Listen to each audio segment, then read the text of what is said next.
Hello everyone, we are happy to welcome you all to the webinar Right to Education in the Digital World, Challenges and Opportunities for Youth, organized by the UN Human Rights and Education above all on the occasion of the International Day of Education. My name is Luisa Romero and I'm going to be one of you moderators. And my name is Max Genin. As Luisa said, both Luisa and I will be the co-moderators for today's session. During this webinar, we will discuss how digital technologies can help realize young people's right to education in different countries, what challenges and risks they face accessing and using digital educational resources, and how to make sure that young people realize their rights online in a safe, empowering, and inclusive way. So the webinar will include interventions from young panelists from Colombia, Palestine, and South Africa, who will share their insights on digital education in their countries. After their interventions, we will give the opportunity to our audience to ask any type of questions through the chat to the panelists. We will also hear from the UN's Human Rights about their recently published report on the topic of digital education for young people, followed by a presentation of an online educational portal, Youth for Yes. There will be also some time for questions from the floor and at the end. This webinar, as you can see, will be conducted in English. So when you write a comment or a question in the chat, we're kindly asking you to do so in English. After the panel and at the end of the webinar, we will accept questions addressed to the speakers through the chat. Maybe we won't have time to read out all of the questions, but we'll try to take a few of them. Okay, so now I want to give the floor to our organizers to open the webinar. I would like to invite Ima Guerrero Delgado, the coordinator of the Child and Youth Rights Unit of the UN Human Rights, to give her opening remarks. So Ima, the floor is yours.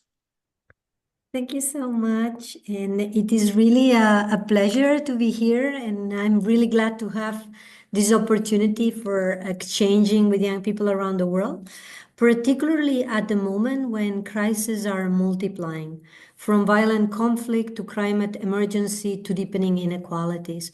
We're seeing ongoing crises in different countries in the world, in the Ukraine, Sudan, Gaza, Syria, Afghanistan, Haiti, the Democratic Republic of Congo, and many more, with tremendous human suffering. We're also seeing that the levels of poverty and inequalities are increasing globally, and we're experiencing a strong backlash on human rights that is intense and growing. With this as a background, I would like to transmit two messages here today. First, that human rights belong to all of us, to you, to me, to all. They are about who we are and about how we live. They are the legal commitments all states have made to serve their people. They give a voice to the excluded and forgotten. As our High Commissioner puts it, human rights are simple, powerful ideas that motivate people to stand up for themselves. Previous generations have fought and died for human rights: the right to vote, the right to work, the right to education, the right to be free from violence. They have built the international human rights system, which brings real improvements to the lives of people around the world. The second message I want to transmit is that education is a right, and we know it works. In conflict situations, in situations of instability, and situations of poverty and marginalization, education is the most powerful tool we have. When populations lose the right to education, they lose the protection that it offers to children and youth. Education helps provide a sense of normality when the situations are not normal. It works also as a multiplier right. Through education, we ensure that other rights are implemented. Education works, education protects, and education multiplies rights. Digital devices, connectivity, and skills contribute to the right to education. When used in line with the aims of education and in a way that empowers young people and the realization of their rights, they can transform young people's life and open doors. I really look forward to the discussions today, and good luck. Thank you. Thank you very much for these insightful remarks, Seema. I will now give the floor to our other panelist, Siraj Khan, the Law and Policy Manager of the EAA's Education in Insecurity and Conflict Program, to deliver his opening remarks. Siraj, the floor is yours. Thank you very much, Max. If I can ask the admin just to play the video that we wanted to start with.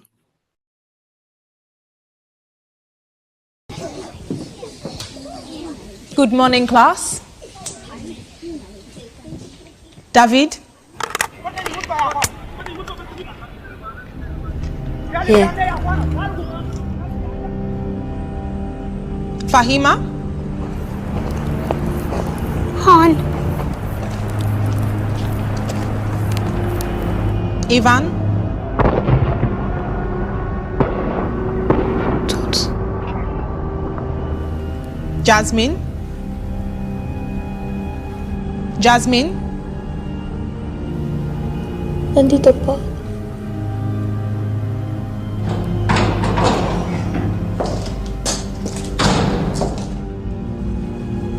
Maria? Ake.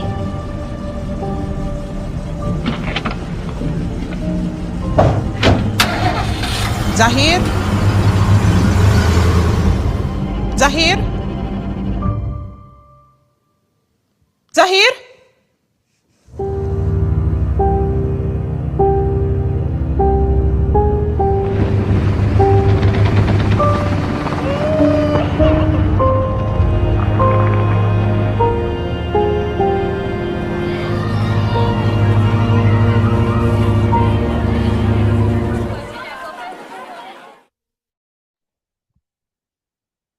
So I'm going to make my remarks in the context of what the film that we've just seen, and it's a very powerful reminder of some of the challenges that we're facing in terms of education, particularly for children and youth in conflict-affected societies.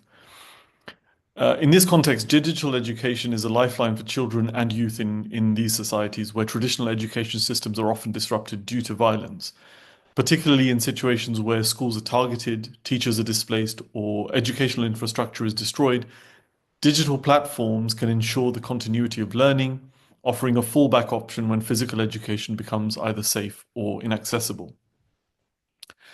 Technologies like AI, they're in very much in vogue nowadays, but they can personalize learning for students in diverse and challenging environments, helping to bridge gaps in access to quality education, but they need to also take account of the key risks, such as consumer privacy, biased programming, danger to humans, and unclear legal regulation.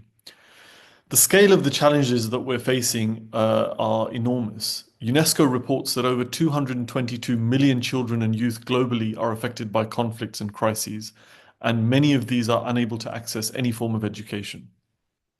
Just between 2015 and 2022, there were over 13,000 attacks on education globally, targeting schools, students, and teachers, according to the Global Coalition to Protect Education from Attack.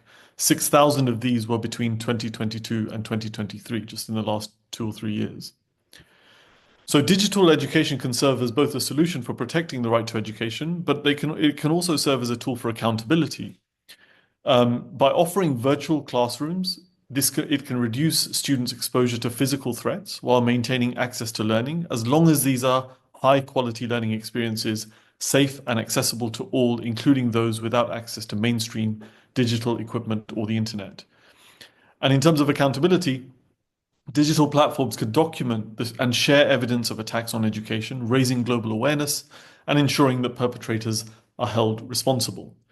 Legal and policy frameworks are also important, supported by data collected through digital technologies, and these will be crucial to strengthening protections for the right to education. And in this context, the role of youth in advocacy and accountability is really important. Youth can play a vital role as advocates for the right to education and as innovators in developing solutions, and can really be a voice for the types of children that we've just seen in the video. By leveraging social media and digital tools, young people can amplify the voices of affected communities and pressure decision makers to prioritize education in crises and conflict. Similarly, we've seen that youth-led initiatives can, such as awareness campaigns and advocacy for stronger international legal mechanisms, can help immensely to ensure accountability for attacks on education. I'd like to end here just by giving a call to action, particularly to the youth in this webinar. You're not just future leaders, you're leaders of today. You can be a voice for those who don't have a voice. Your ideas, your energy and passion are essential in ensuring education systems are resilient, inclusive and just. We can together advocate for greater investment in digital education and accountability mechanisms to protect education during and after conflicts. So let us work together to ensure that no child is denied their right to education, regardless of the circumstances they face. We have an opportunity to do this through joining Education Above All's Unite to Protect campaign, and we'll provide information in the chat box and on our social channels alongside this webinar. Thank you for inviting me, and I look forward to hearing your comments and questions. Thank you, Siraj, for sharing and also for this important call to action to advocate for education. And now over to you, Max, to hear about challenges and opportunities. Thank you, Luisa. Now we'll have a panel focused on intercultural youth and the challenges, opportunities, and good practices within this space. I'd like to introduce the panelists. Ata Khalid, Communications Officer at the Social Development Forum in Palestine and a postgraduate at the University of Birmingham. Tanya Rosas, co-founder of OLab App, Young Leader for the SDGs from Colombia, and Professor Basso Nzenze, Vice Dean for Internationalization and Associate Professor at the Faculty of Humanities of the University of Johannesburg in South Africa. We will begin the panel. Over to you, Luisa. Thank you, Max. So, Ata, welcome to this panelist. Young people in Palestine, particularly in Gaza, where you live, have been facing serious challenges in accessing education because of the war that heavily escalated in the last 2 years. So my question is, how, in your opinion, can digital technologies help young people to fulfill their right to education in the situations of conflict and war? Thank you very much. This is indeed a good question, and I'm glad to join you today. Over the past 15 months, the situation has grown increasingly there in Palestine, and especially in Gaza. Yet, even in the darkest moments, education remains a beacon of hope and resilience. Digital technologies, indeed, can potentially revolutionize education for young people in Palestine. They serve as a bridge connecting learners to opportunities that may otherwise be unreachable. In my remarks, I'll basically share three key ways digital technologies can help fulfill the right to education in such a challenging circumstances in Palestine. The first one is access to learning resources anytime and anywhere. From interactive lessons to virtual textbooks and online platforms, digital technologies can provide Palestinian students access to vast educational content libraries. These platforms can transcend physical barriers, ensuring that learning continues even when schools are inaccessible. For example, mobile-friendly learning applications can enable students to study at home or in displacement centers like in Gaza, empowering them to stay on track of their education despite the chaos around them. Number two, building global classrooms and support networks. By linking young learners in Palestine to teachers, mentors, and peers worldwide, digital tools can foster global connectivity. Virtual classrooms can provide academic instruction, emotional support, and a sense of belonging, which is especially vital in war zones like Gaza, where isolation can severely affect the students' well-being. Last but not least, skills development for the future. Digital education equips young people with the skills needed to thrive in modern workforce, such as coding, digital literacy, and problem solving. These skills can empower students to envision and create a brighter future for themselves and their communities. In Gaza, where economic opportunities are limited, such training can open doors to remote work and entrepreneurship. But this doesn't come without challenges. Israel's occupational restrictions, limited internet connectivity, power outages, and the lack of devices pose significant obstacles. To address these challenges, we must advocate for international support to expand internet access, invest in solar power technologies, and distribute affordable learning devices to marginalized communities in Gaza and all over Palestine. Most importantly, to make sure that education, educators, and educational facilities are not military targets, as what IOF did in Gaza.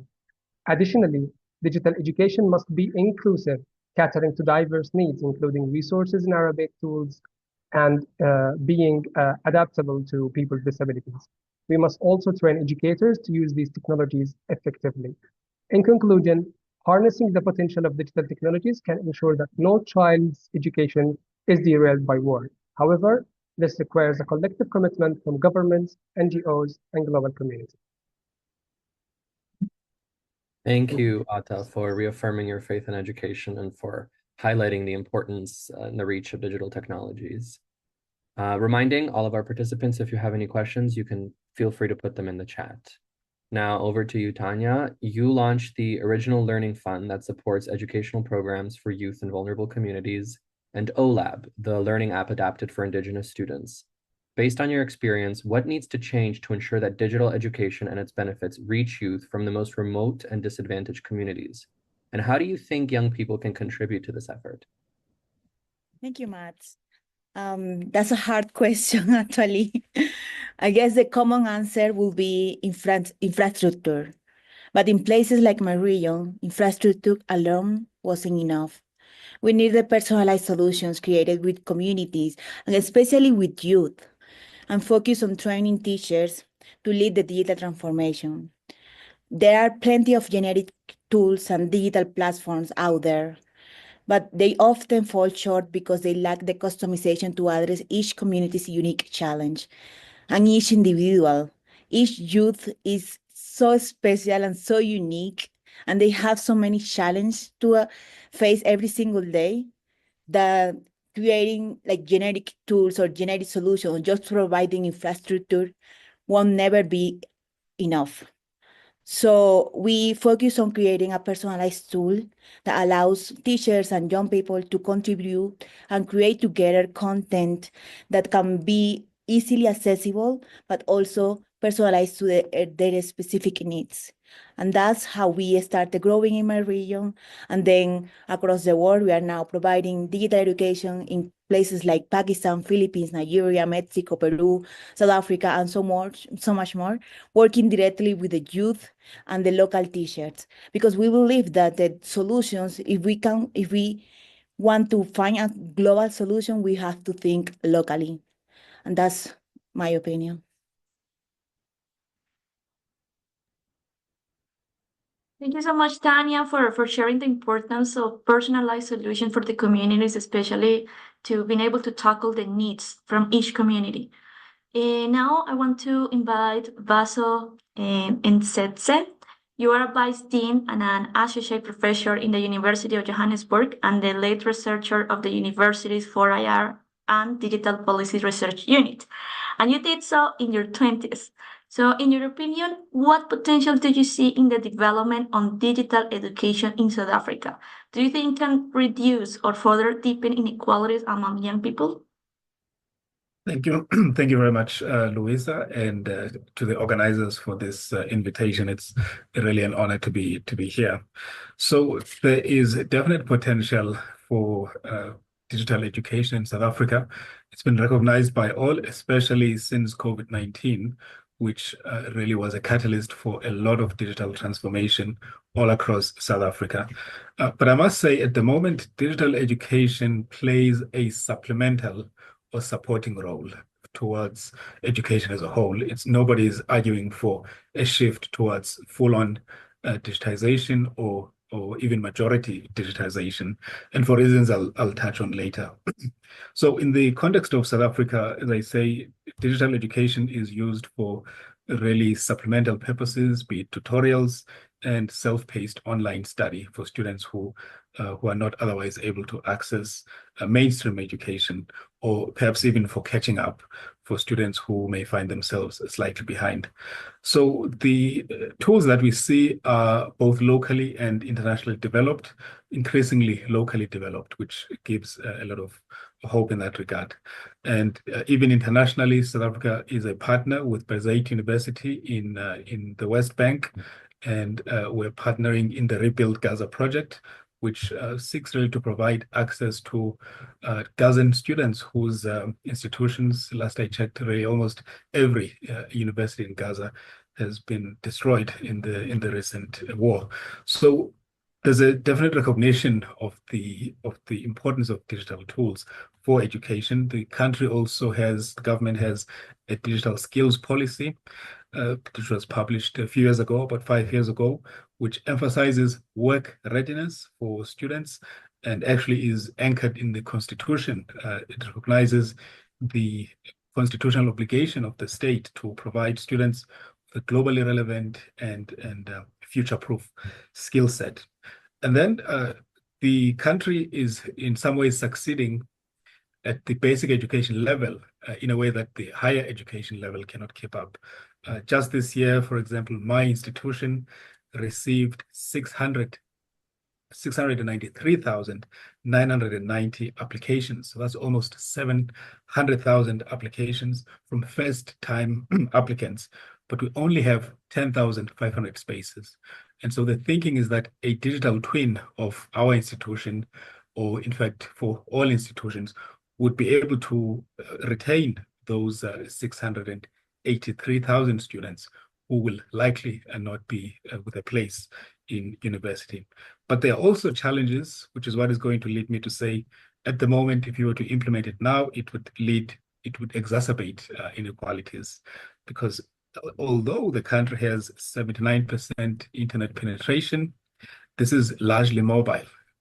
And only 10% of households in South Africa have access to a computer or a tablet, which is what you really need for successful enrollment and student success in a digital environment. And so there's also the rural digital divide.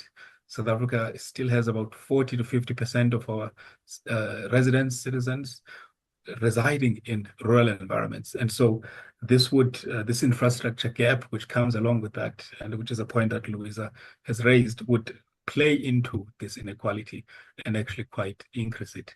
There are also kind of philosophical and cultural reservations here, because the point of education is to have all of us really interact in a similar space, in the classroom, on campus, physically with each other, so that, I mean, we can be exposed to different cultures, to different ways of doing things. And so if you digitalize in a disproportionate way, you remove that important element, which is so important in the exposure really of all of us to different ways of doing things, so that there can be, I think, a more tolerant and progressive society. So I'll end it there. Thank you very much, Luisa. Thank you very much, Baso, for highlighting those crucial infusions and filling that infrastructure gap. And thank you to all the panelists for your remarks. We'll now take some questions from the chat, if anybody has any.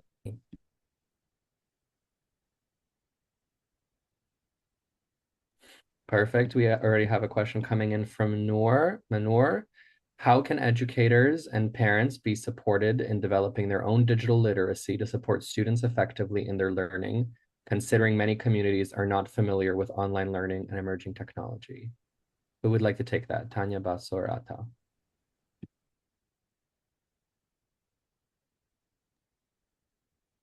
I think this is Tanya's domain, but I'm happy to fill in after input. Go ahead. Okay, thanks for this question. So the family unit is really critical to providing this support, because if you kind of overwhelmingly digitalize, then it increases the responsibilities towards the family.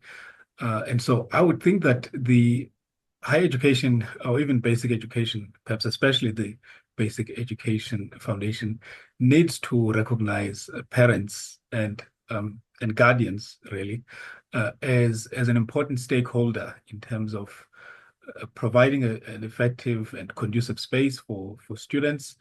And we live in an environment where there's so much inequality, and in fact, institutions are a bit daunting when you think of the rural parents that I mentioned earlier, who themselves have never studied in a university. Most of our students here at the University of Johannesburg are first-generation graduates, and so I think there does need to be a sensitivity and outreach towards parents, so that, especially at the first-year level, so that they can be able to play a role in helping their children or children under their care to adapt to this online and increasingly digital world. But I also think there can be a kind of training actually offered to the parents and also to educators, because we assume that educators, have this innate knowledge, but actually a lot of us as educators ourselves don't always have the tools to support students in terms of the digital environment and across the board. I was reading earlier that actually about 70% of students have a mental challenge of some sort or another during their studies, especially anxiety and depression. But we've not received, at least majority of us have not received the adequate training to deal with those situations. So I think there has to be always a continual, a lifelong learning approach to this, both for, as I say, for educators, but also then just as importantly for parents and guardians. Thank you. Thank you. I would like to add, I always rely on my experience in my region.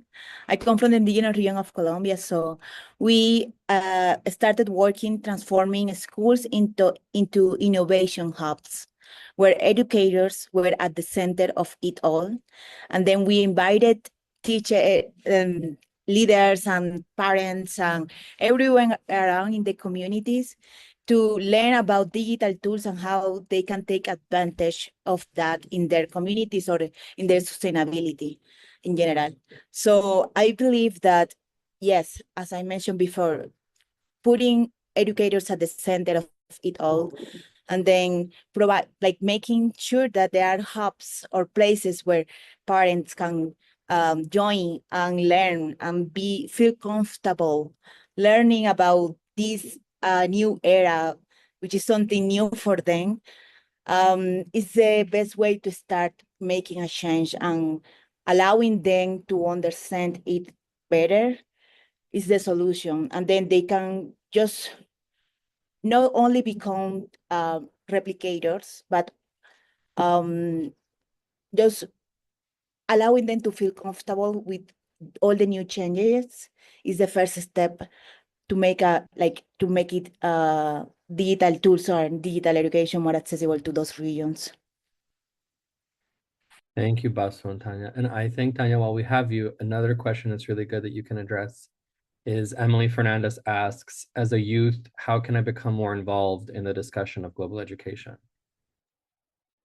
There are plenty of spaces. I know foundations like Education About All have opened many doors for youth to share their knowledge and share their opinions and projects as well.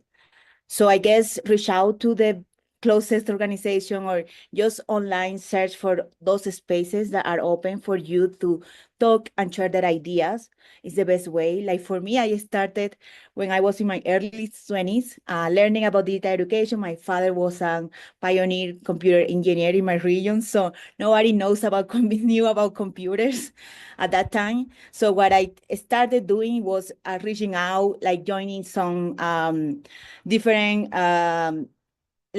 groups online on LinkedIn, trying to connect with people that I see that can be, a teacher or mentors to me. And then those people were introducing me to groups where I was able to learn more and also to share my ideas. And everything was about networking. So I guess the best place to start is just reaching out to people that you admire and you feel like can connect with the idea or project that you have in mind, and then try to network around those connections. Thank you, Tanya, so much. We're unfortunately going to have to move on, everybody. For all of the remaining questions in the chat, if any of the panelists want to pick up on some of them, you can respond to the participants of the questions in the chat directly, and we'll try to get to some extras at the end. All right, so we can now move on to the presentation of the report. Over to you, Luisa. Thank you, Max, and thank you to all our panelists. So now I would like to introduce Helen Griffiths, who was responsible for preparing the UN Human Rights Report, Solutions to Promote Digital Education for Young People and to Ensure their Protection from Online Threats, to speak about the findings and significance of her research. So Helen, the floor is yours. Thanks so much, Luisa. So I'm just going to start by sharing my screen. Here we go. Can you see my slides, everybody? I can see Max nodding. Great. There we go. So first of all, good morning, good afternoon, good evening, everybody. I see we have people really joining from all around the world. So this is fantastic. I want to start by thanking the organizers for inviting me to speak today in this really, really important and timely discussion. It's a real pleasure to be here today, and already the contributions from the panelists and that we've seen in the chat have been really important. So thank you for sharing your experiences and recommendations for change with us. You've all highlighted really clearly the various challenges of accessing and engaging with digital education on an equal basis, and proposed some key solutions on how this can be achieved. So that makes my job a little bit easier in the next sort of 10 minutes or so. So as we've already heard today, this is a topic of really paramount importance. And young people have actually been raising awareness of the human rights challenges faced by youth in digital education for a long time now. And in their advocacy, young people and youth-focused organizations brought this to the attention of the UN Human Rights Council, which is the intergovernmental body responsible for promoting and protecting human rights. So in 2022, the Council asked the UN Human Rights Office to prepare a study focused on the solutions to promote digital education for young people and to ensure their protection from online threats. Today, I'm just going to focus on the first bit of this primarily, so concentrating on the findings and recommendations around digital education. But I want to say, of course, when we talk about digital education, it's also important to talk about online protection. And we've already seen a couple of comments about that in the chat. So you can see the QR code on screen. We'll also share the link in the chat. And you'll also be able to see the findings and recommendations we've made about how to ensure young people can realize their rights online in a safe, empowering, and inclusive manner.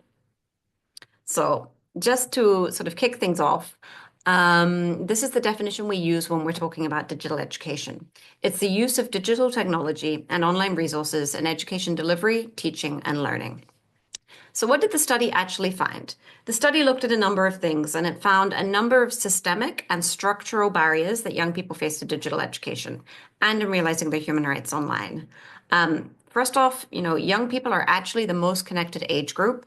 79% of people between the ages of 15 and 24 were using the internet in 2023. But what the report found, and what we've actually heard today, is despite this connectivity, young people around the world are not always able to access what they need, the infrastructure, the devices, or the knowledge to be able to navigate the online space safely and in a way that empowers them. So the barriers that young people face to digital education and the resulting exclusion when you can't access it also includes increase educational and social inequalities, as we heard from Basso just before. And this has a lifelong impact on young people. It affects their ability to reach their full potential and the overall realization of their human rights. And this include, for example, the right to education, decent work, participation, freedom of expression, information, peaceful assembly and association. I could keep going, but and also it poses risk to their safety. So here are some of the key barriers that we found, and we've already seen this mentioned by a number of people, both the panelists and people in the chat, the digital divide. Young people do not have equal access to digital devices. This includes computers, tablets, laptops, and smartphones. They also don't have access to reliable, stable infrastructure, and this includes electricity, internet connectivity, and coverage.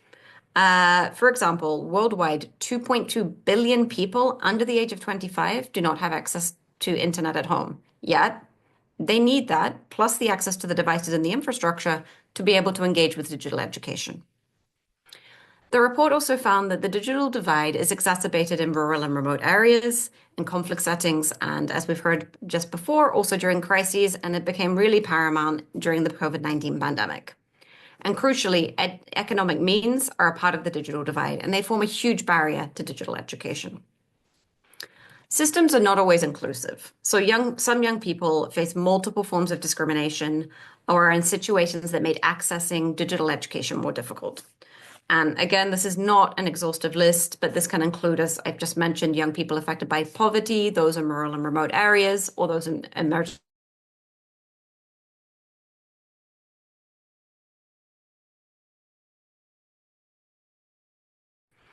I've used a few statistics today, but just to say the gender digital divide is huge and it's increasing. In 2 out of 3 countries worldwide, more women use the internet than women. More men use the internet than women, yes. So consequently, young women have access to less digital education. They have lower digital literacy skills. And as a result, they're also less safe online. And disproportionately, they face higher threats to their safety online.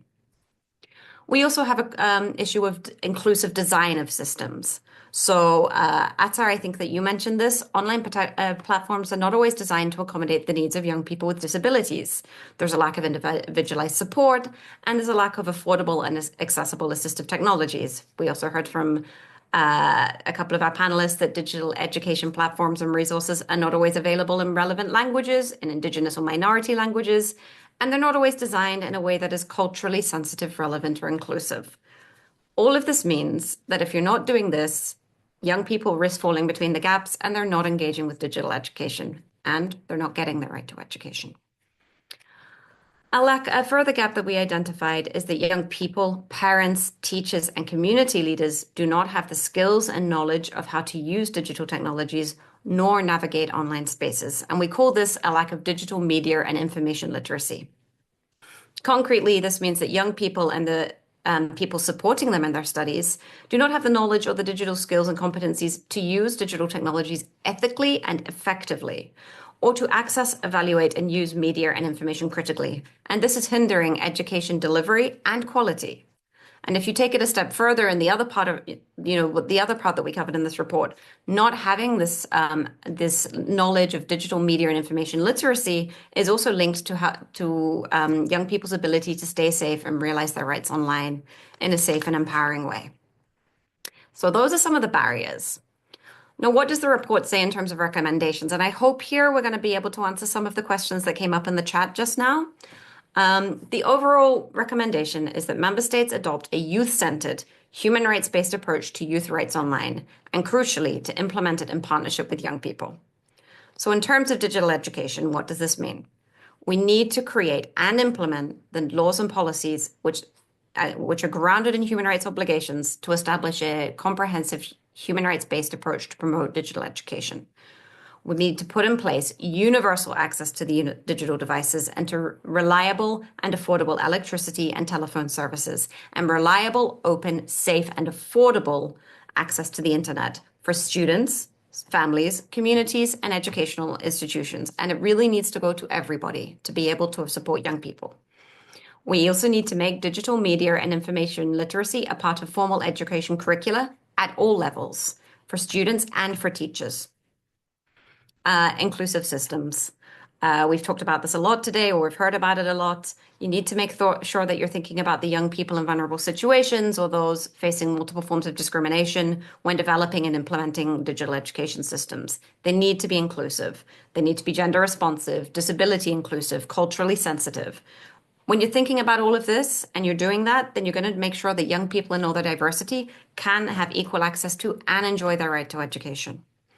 And we've heard also here, you need to think about what this access looks like in emergency situations, because access to the technologies provide a vital access to education, and it also provides a link to safe space and a sense of security at what are really difficult times. We've already heard quite a bit about this today, but one key part of this is meaningfully engaging young people in the design, implementation, and evaluation of laws, policies, programs, and strategies affecting them. In this case, in processes about education and digital technologies. What this means concretely is we need to listen to young people. We need to listen to their lived experiences, their views, and their recommendations. And finally, we need to ensure the right to free quality public education. This includes integrating digital technology in a way that enhances, that enriches education and leaves no young person behind. The report also has a couple of recommendations to businesses because they obviously have a role here. And it calls on them to respect human rights in digital spaces, including by ensuring accountability when rights violations occur. Just to give a couple, these are quite, high level recommendations. So just to, go in depth on one point, for example, we talked about universal access to digital devices and infrastructure. So the report looks at how to do this. One entry point is through reducing or eliminating financial and access barriers for young people. So we can do this by subsidizing or providing free access to digital resources, devices, and internet connectivity, or by creating affordable and subsidized data plans, community access points, or device lending programs. So one example that was reported to us when we were doing the research for this report comes from the Human Rights Commission of Mexico City, and it highlighted the 2023 decree to guarantee free of charge and free access to the internet of Mexico City. So they reported that currently there are more than 30,000 free and secure internet points across the city, and this was an initiative to contribute to the development of digital inclusion. We had a couple of questions in the chat about how to engage with different processes around education. So I just want to highlight, the importance of meaningful youth participation in UN human rights mechanisms and processes, and how young people can be involved and provide inputs to our reports. And I really want to, address this point to all the young people joining us today, because your engagement in these processes is really vital to what we do. You're the best experts in your lives and on the barriers you face to realizing your human rights. So your views, your experiences, and your recommendations on how to achieve change and remove the barriers you face are a really crucial part of the solution, and they do inform our reports. So just to be a little bit procedural, for each report, we issue something that's called a call for inputs. This is a set of key questions on the topic we're looking at. We send this out to member states, to national human rights institutions, and to civil society and the UN, and we send it to young people, youth-focused and youth-led organizations. For this report on digital education, we received about 80 responses in different forms. There were individual group submissions and some submissions from youth advisory boards to different groups. We then analyzed all of these reports, inputs and other reports to identify the keys to specific sort of youth human rights issues and what we can recommend to achieve change. So I just want to say that the inputs from young people that you provide to us really do directly inform and help to shape the report and the recommendations. And I really hope that you will continue to engage with us in these processes. I've put on the slide here that we have a report coming up next year on mental health and young people's human rights. So we'll be sharing what the call for inputs for that towards the end of this year. And we will also be holding a Human Rights Council panel discussion on the role of youth in fostering peaceful societies and in creating an enabling environment for the enjoyment of human rights by all. So we'll also be sharing more information about that panel in the coming months. And I just want to conclude by focusing on how young people can use our reports in your advocacy. The reports are designed to provide guidance to member states in this case on how to ensure that young people's human rights are respected, protected, and fulfilled in relation to digital education. There are a lot of recommendations. They're targeted at different sectors and actors, education, digital technologies, infrastructure. It's a little bit the what needs to be involved, how you approach this. The Human Rights Council also has a role, another role here. Following the presentation of the report last year, the Council adopted a resolution on youth and human rights, and this includes member states' vision on how to ensure digital education for youth and realize human rights online for young people. And this is important because it comes from member states and it provides information and guidance to member states.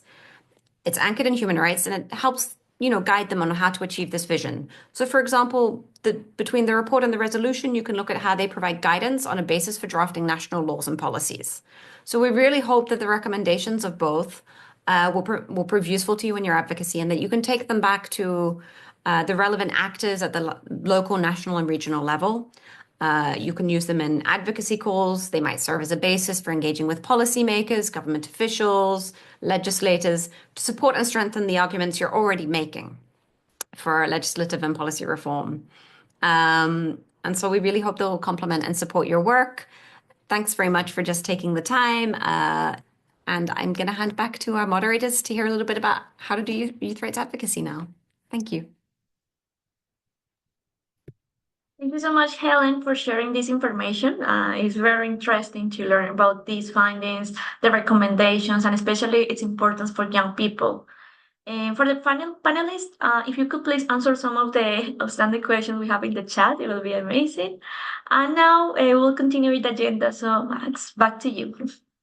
Thank you, Luisa, and thank you, Helen. Now that we've learned about education today, challenges and opportunities, let's now learn about the youth empowerment system from members of our very own advisory board and the reach of the system in educating and empowering youth in crucial advocacy skills.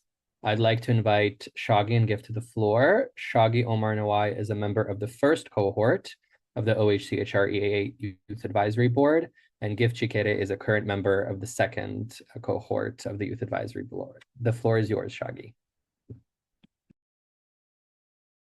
Thank you so much. Appreciate it, Max.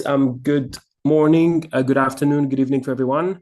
My name is Shouqi Omar Nawai. I have a different way of pronouncing my name. I'm originally from Sudan. I'm Yemeni and I'm also French. I'm based in Paris and I work with an organization that's called Place Network that works on the field of migrant-led innovation and newcomer leadership.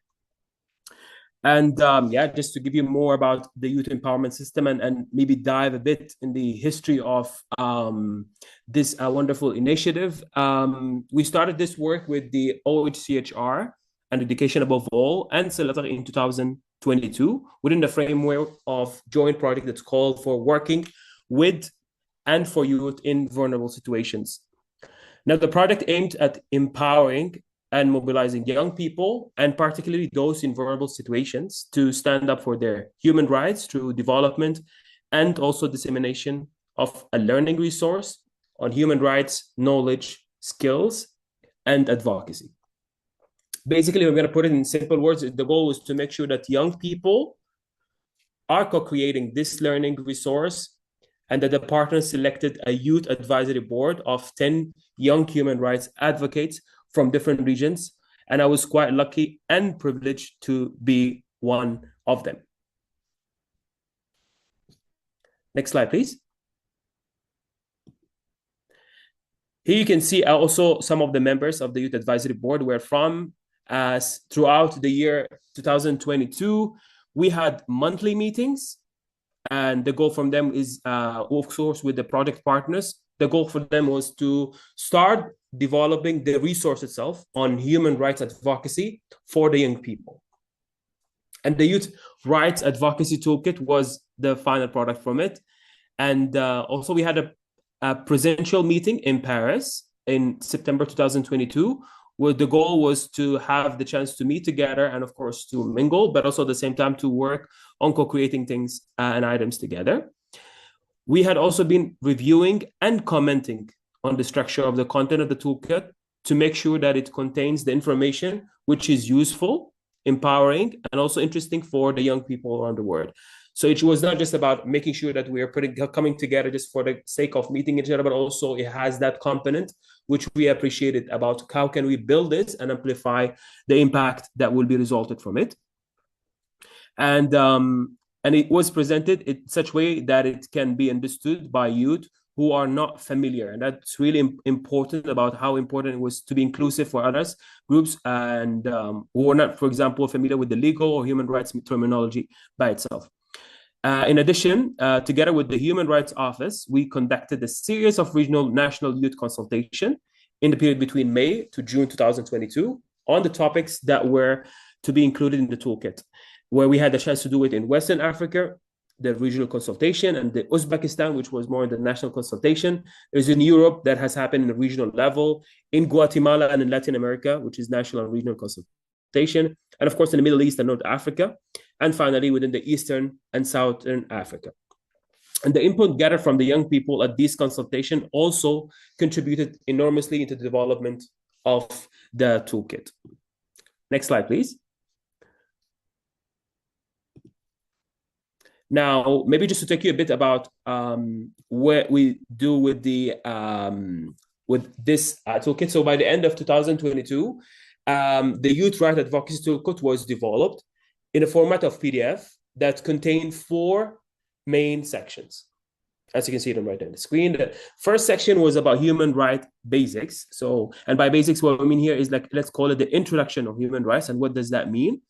Then we went to the principles and the treaties within that section were underpinning how these items, when we speak about human rights, why would that relate to the youth rights and how they intersect basically and coincide.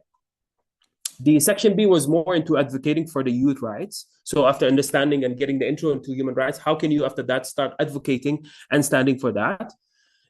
In section C, we went to leveraging international human rights mechanisms and processes to advocate for the youth rights.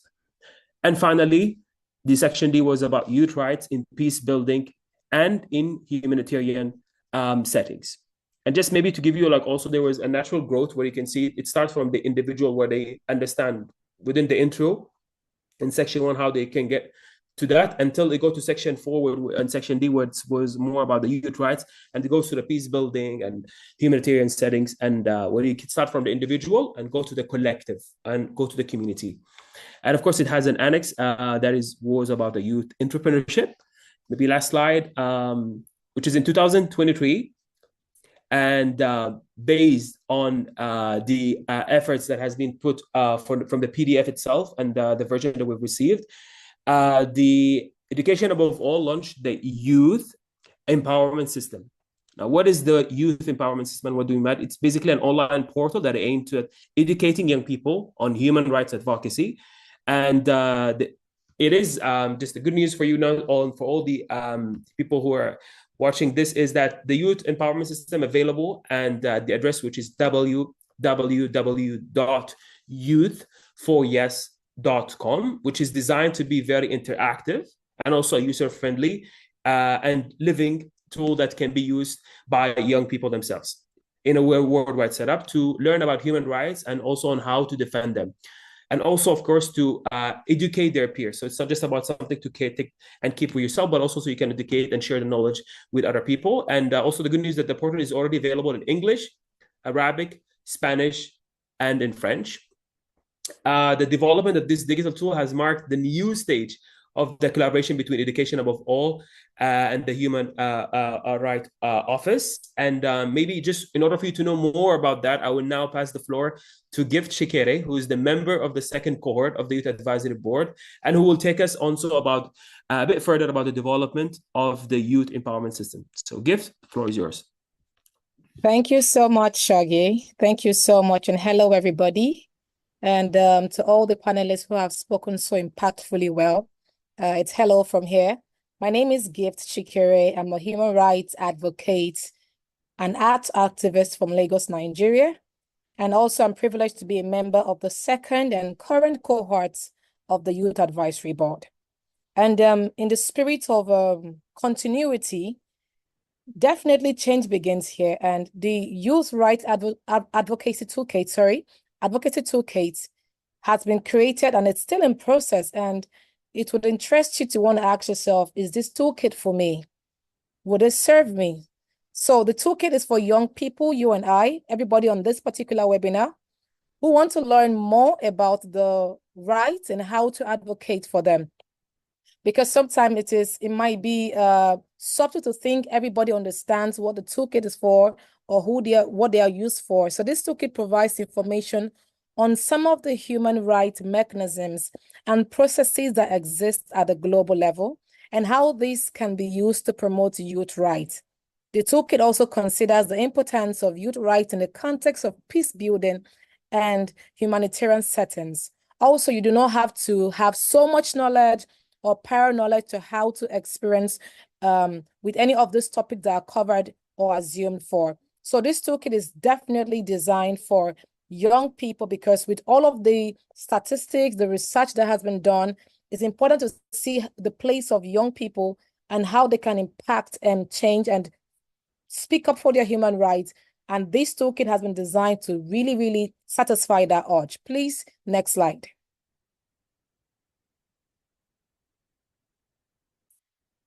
Yes, and in the spirit of all of this, I think the next slide, please, Daria. The next slide. Yes. In the spirit of this, in the spirit of continuity, again, like I said, we have the second cohort, which is building on what the first cohort has done. And like the first cohort of the Youth Advisory Board, we do have monthly meetings with partners to advise them on the implementation of the project. So every month we meet once a month to have conversations, to rub mind, to brainstorm on ideas, thoughts, what works and what does not work, according to regions, different perspectives of what the toolkit should contain, and how best to design it in a way that is easily understandable, easily accessible, very informative, and contains all of the information that we need as young people when we begin to explore the site. Please, next slide. And in doing this, we have been able to come across different segments of helping this information to be easily accessible and understandable. And one of the things we were able to come across was about the human rights. What are these human rights? Sometimes when you go on the street, when I have conversation with young people in my country, Nigeria, it will surprise you that a lot of people do not know what their human rights are. So bringing that to the focus again was very important and very vital. Going to school, being able to find the ability to find a decent job, work in, to be able to be part of electoral processes. And these are examples of human rights in everyday life, because these are the things that impact our life, that decide the quality of life we are going to be experiencing as young people. So the need to understand, the need to know these human rights by heart, or have a place you can always go to double check what these human rights are, is very, very important. And what rights do young people have also? Speaking on that again, as human rights are universal, which means that everyone is equally entitled to their rights. Young people possess the same rights as everyone else, regardless of age. Because sometimes we find ourselves in situations whereby people would discriminate you because you're a young person, because you're a certain age bracket. They assume you do not know. They assume you do not have enough information about what the conversation should be. They assume you should not have a right to be participatory in electoral processes. Just recently, in past years, the Not Too Young to Run bill was passed in Nigeria, which allowed young people to contest for electoral positions. So it's really important that young people are not sidelined or made to play second fiddle when it comes to humanity, when it comes to their lives, when it comes to the things that concern them and impact their lives on a daily basis. Also, when we look at the human rights treaty bodies, these are treaty bodies who are communities of independent experts that monitor the implementation of international human rights treaties. So it's important to have bodies who govern these laws, who govern these rights, who oversee and ensure that all of the things that are our own rights are being protected, are being guided. And when it comes to young people, they are not denied of all of those privileges and what is supposed to be their most fundamental human experience. Please, next slide.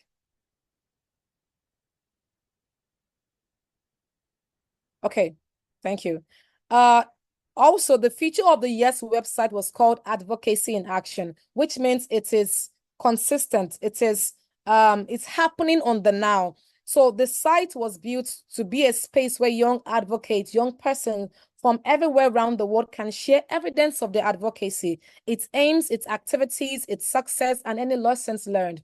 And to really drive this home, I come from Lagos, Nigeria, and during the EndSARS protests that led to a lot of young people being killed, we were able to bring that to focus because people could share the videos, people could take pictures, people could share on social media platforms what was happening in real time, you know, because if there is no evidence, what is the proof that a situation happened? What is the proof that challenges are being experienced in certain areas of the world? And that is the power of the media. That is the power of what we're trying to create with the toolkit. So it's advocacy in action, and it's a call to every young person, to every person on this webinar to be part of what is going on, because being able to share these videos is you saying, I saw this, I was a witness to this, and I am calling for justice, or I'm calling for change, I'm calling for reform, I'm calling for amendments. This is what advocacy in action means. And just like the video we saw earlier on, which was really impactful and it really inspired me, especially as a creative artist, it shows that there is a need for education, but the people who are supposed to be educated are in difficult situations. Young people, children in difficult situations, the things happening in Gaza, in Palestine. So it's important that we become advocates ourselves. You do not even need a tag to become an advocate. You can become one who speaks to the concern of everyday life. And advocacy in actions allows us to become participatory. You can see something, even if you do not have the solutions at the spot to attend to those particular challenges. But because you have shared those videos, you have shared that document, you have shared that picture, you're calling the world's attention to that particular subject. Please, next slide. Yes, so the toolkit is designed in a way that you can see different content happening simultaneously. And like, for instance, we have the call to attendance, the conversations, events that are happening, or youth advocacy network in different parts of the world, or maybe the launching of a ceremony of a special report, or the UNICEF Canada Summit. So these are like videos and content that are shared on the platform. So with the most recent uploads at the top, eventually you'll be able to scroll down through the content uploaded by young people. You'll be able to search by title, by keyword, by uploader, and by region. This means that it makes search really, really easy. So you can search by title, even if you do not know the exact theme of what the conversation is, but you have the title of what it is or what the program is. For instance, you can go on the search button and type in the word, the title, the keyword, or the region where it happened. You could just say Nigeria, or if you just put, just like you have your Google search, you type Gaza, and every information you need to see about Gaza will pop up. So that is how it is designed to operate. So this, as more contents are being put there, as you share your videos, as you share those PDFs and all of that, they continue to accumulate. And if you're lost, all you need to just do is searching a keyword, searching a title, searching a region or a country, and all the options or all the content surrounding that particular title would pop up. Please, next slide. Okay, so the same thing goes for this one. When you click on the thumbnail, it will launch a pop-up window with a floating video. So you can either click on the video to see, to watch the video, and it leads to other videos also. So you can continue that way and access all of the contents that are being shared around the world by young people, by you and I, and bringing awareness to human rights concerns. Please, next slide. Okay, so this also, you're just one click away. When you click on the title, it will take you to the actual project page where more information about the project, activity, or initiative will be shown. So I would want us to think about the toolkit or the website, think about it from a perspective of YouTube.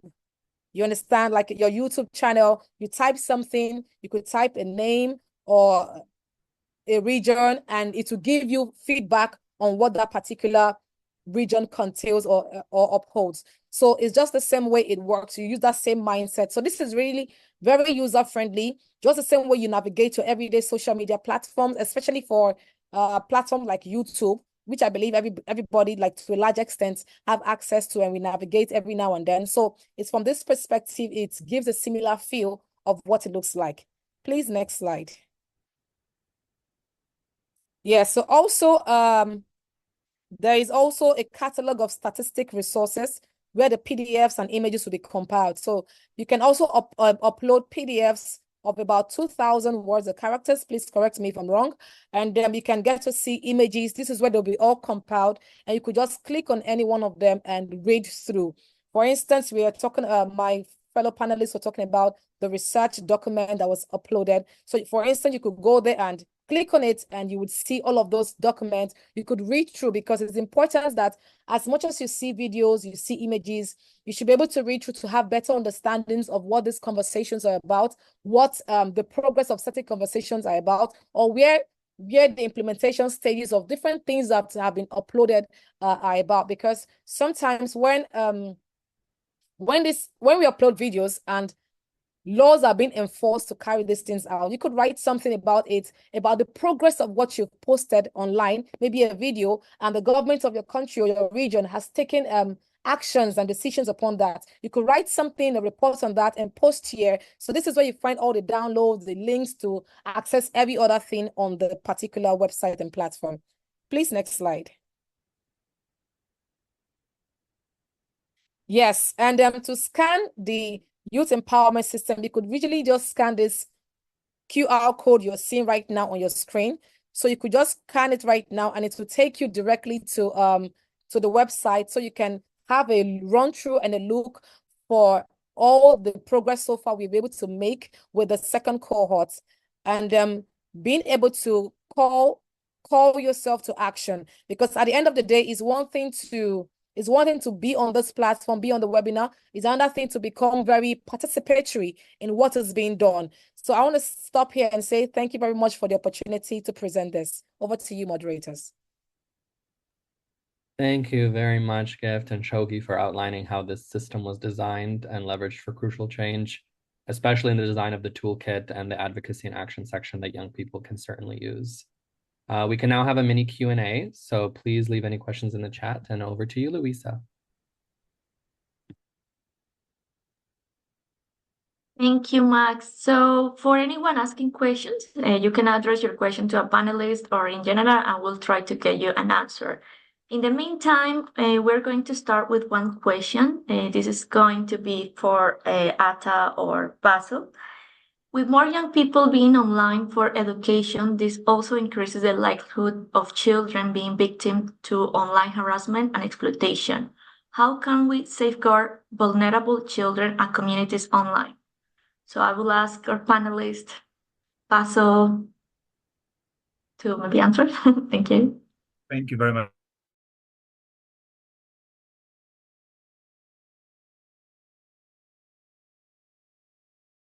That they monitor the children under their care, but also the platforms themselves should be built in such a way that they filter out and monitor also in such a way that they can root out bad actors on these online platforms. But it is a definite concern and quite a everything comes with positives and negatives. So the propensity for abuse is always there, and so I think there has to be built into the systems, into the platforms themselves, systems that are able to monitor and root out would-be bad actors.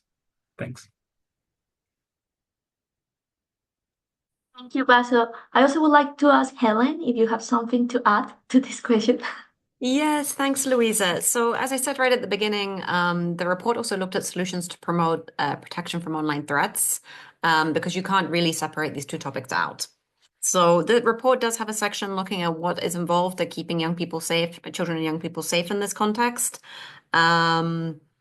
Firstly, I mean, we can be guided and we should be guided by the human rights framework.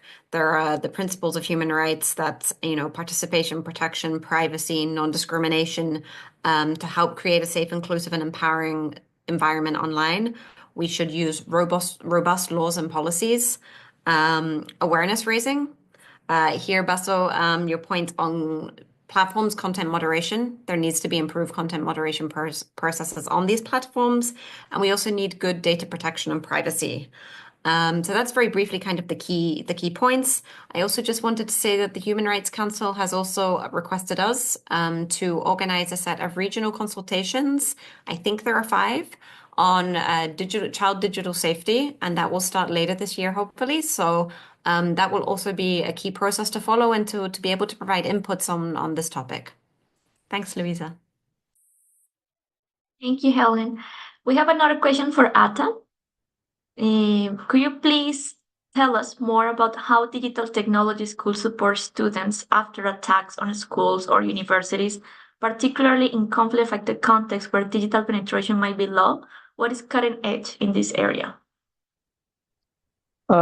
It's hard to say that there is something that is considered a cutting edge, but I would say more investment in the infrastructure of the digital education and a hybrid system for education in Gaza and conflict-prone areas. And we had, I would say, limited experience during COVID for Palestine when it comes to education because the education system was not really digital, which pushed forward to a lot of digitalization efforts that needs a lot of enhancement toward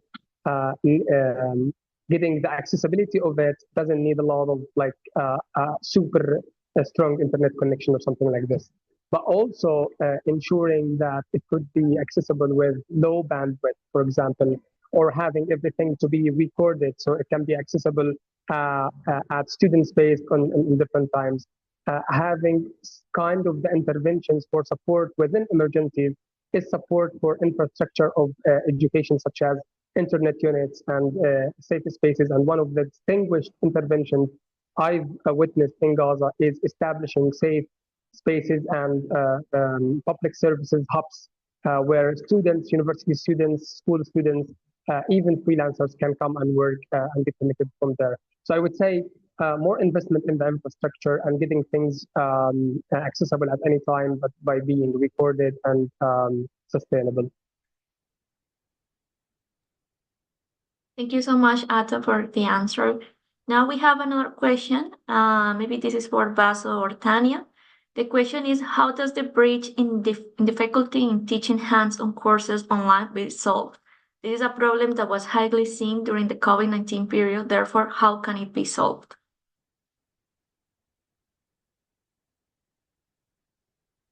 Tania or Paso?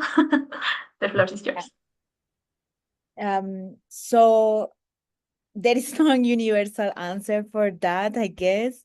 I feel like maybe creating community groups, small groups, where you can all share experience and knowledge, and then put in practice what you are learning with solutions that you are requiring in your own community.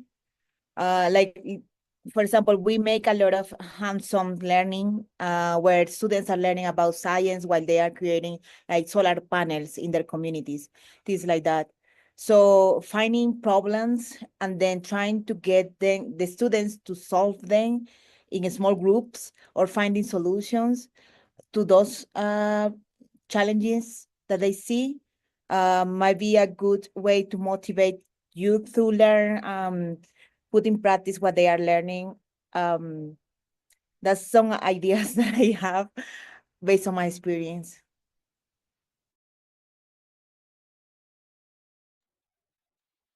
Maybe just to add to Tanya's important points there, that this is really a political economy issue. Access to learning materials, be they for sort of lab equipment needs, or even textbooks. There's a whole kind of almost a small monopoly, right, in terms of, especially in the English-speaking world. You can count up maybe in your one hand the number of companies that are in book publishing. I'm not going to name them, but it's really quite a commercialized space, and so of course access then becomes a difficulty. These are the facts. But what I've found is that actors respond when there are incentives and when there are consequences to their actions, and so this has all sorts of implications. For example, you'll see STEM rankings, which countries are doing best in STEM, and countries of the global south will be somewhere in the middle or near the bottom. And of course, that's in large part due to inequitable access to lab equipment, for example. And so I would say there does need to be legislation, and there does need to be standards that are set so that on the one hand you get tax breaks, but on the other you get fines, for example, for companies that are in the textbook as well as learning equipment manufacturing process. I'm sort of dreaming here, but I think also in future we could have a standard around open access, not just for books, but also for equipment, for lab equipment. And I think as developments happen in additive manufacturing or 3D printing, there could be a future scenario in which there can be kind of a self-manufacturing of certain lab equipment, should of course the costs also of 3D printing come down. So I think the tools are there, the options are there. I think what's needed is the will, and so hence my insistence on legislation to give incentives for open access, but also to impose some sanction, frankly, for non-compliance, because this really is a human rights issue. That does need to be equal access to education, and therefore equal access to learning resources. Thank you. Thank you, Basil. Okay, so we're going to take the last question before finishing this webinar. So we have a question in the chat. So I would like to know individually, what do the panel members believe are the top concerns and challenges regarding digital education? For myself, as an educator, understanding of technology, the digital world and also language barriers mean that children could not always be effectively protected from threats online, as parents are not often not aware of these threats in the first place, and any of the limited resources shared by school will not always be accessible for parents, especially for those not fluent in English. So I will ask any of the panelists to answer this question. I think, as I mentioned before, creating personalized solution is the key to solve the digital gap. For instance, like I feel like I always rely on my experience, but our platform focus on creating content that is also adapted to their native languages. So, for example, in my region, we use it in Wayuuneki, which is the indigenous language. But then in Pakistan, they use it in Urdu, or in Nigeria, they use it in different languages as well. So we try to make a tool that can be used and personalized. And we rely a lot in AI to help us to not only gather all the data the languages needs in the community, but also help the local teacher to translate the content into and localize the content into their native languages. So I feel like the more that we use technology, the more accessible it's gonna get. And then again, using local resources, local teachers to gather data to create like databases that allows the technology to be more localized might be a good solution for that in particular. Thank you so much, Tanya. Maybe if you could share the link to your app in the chat would be very helpful for the participants to know more about it. Okay, so we are going to wrap up, and we'd like to thank you all for joining us today. It was a pleasure sharing this time with all of you, and we hope you learned as much as we did. Thank you to all the panelists and to the organizers for gathering us on the occasion on the International Day of Education. We encourage you all to reference the Youth for Yes website set up by youth for youth and to reflect on the significance of education worldwide. This session, as you can see, was recorded and will be shared on the Education Above All YouTube channel and in the Advocacy and Action section on the Youth for Yes website. All of the participants will also get an email in due course with similar information. Also, please reference the Youth for Yes Instagram and Twitter accounts. Again, thank you all for joining, and we hope you all have a wonderful day.